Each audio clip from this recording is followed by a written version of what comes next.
Today on The Nation Speaks, for Memorial Day weekend, we go deep with Lieutenant Colonel Orson Swindle, a Marine pilot who survived over 6 years as a prisoner of war in Vietnam.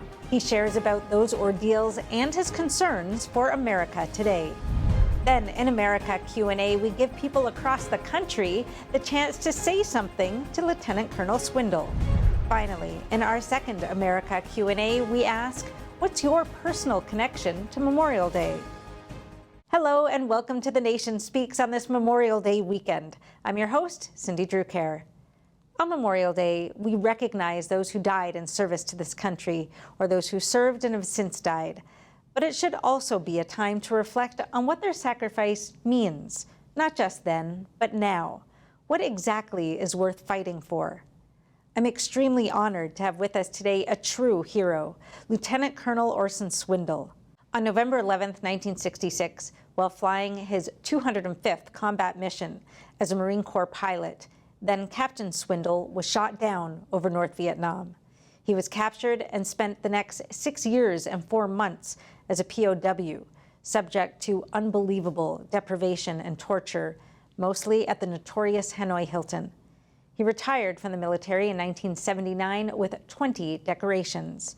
Then he continued to serve his country, among other roles as Assistant Commerce Secretary to President Ronald Reagan and as a Federal Trade Commissioner under 2 administrations. Orson, welcome. It is such an honor to have you with us here today. Thank you very much. It's nice to be with you, and it's a sad time and a joyous time when you think of the people that have served and sacrificed for this country, and we take the time to recognize them, and I hope we take it seriously. I'm beginning to wonder, but anyway, nice to be with you. We can talk more about that. To me, when I hear your story, and I've watched hours of you describing the horrors that you endured as a POW, what makes the strongest impression on me is your mental fortitude. Others died from the torture that you were subject to. They wanted to break you, extract information, use you for propaganda. But you, and it's important to say, not just you, a whole group of remarkable men were somehow able to stay focused on true north, to stay committed to the mission. Likely most of our viewers haven't heard your story. I'd like you to give them some sense of what you went through and how you endured it.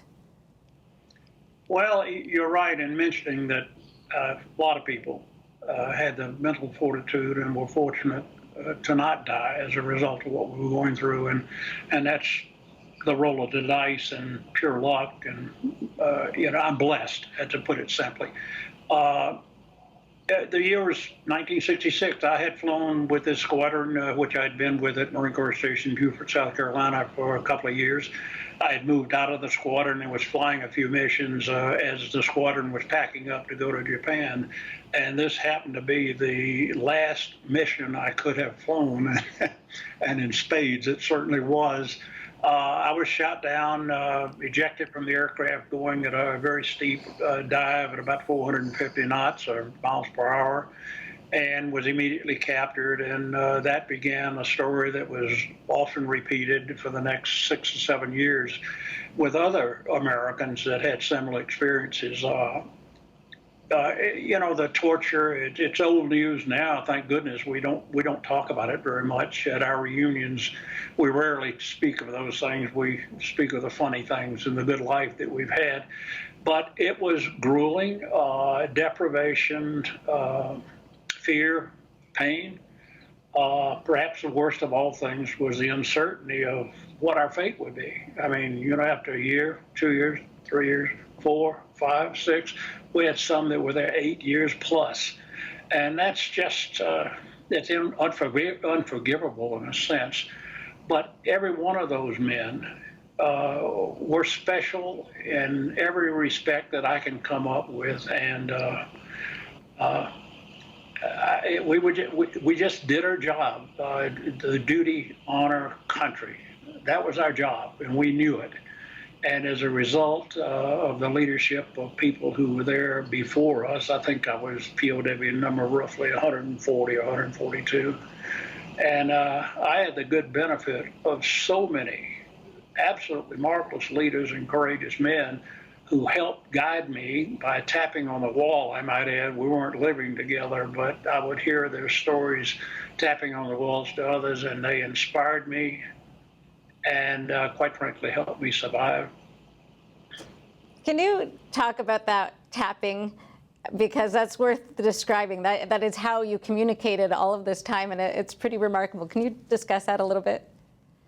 Well, as many of us have often described it, it was like lifeblood.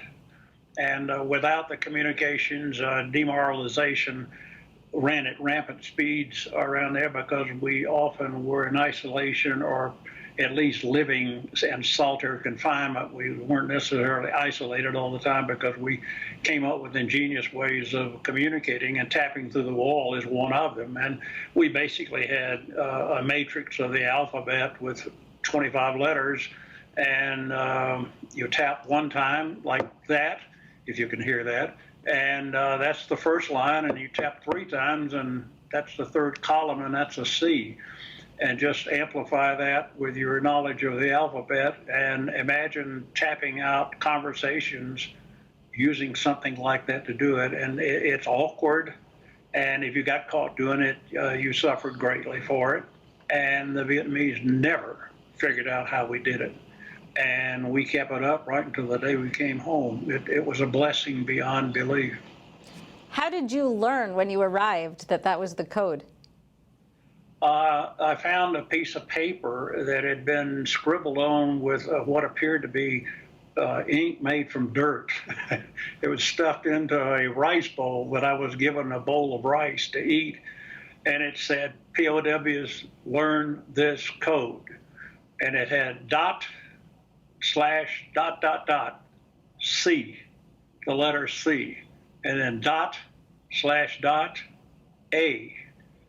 and then ./.T, cat. And that's all it said. And I thought about that for a few minutes, and I had never heard of it.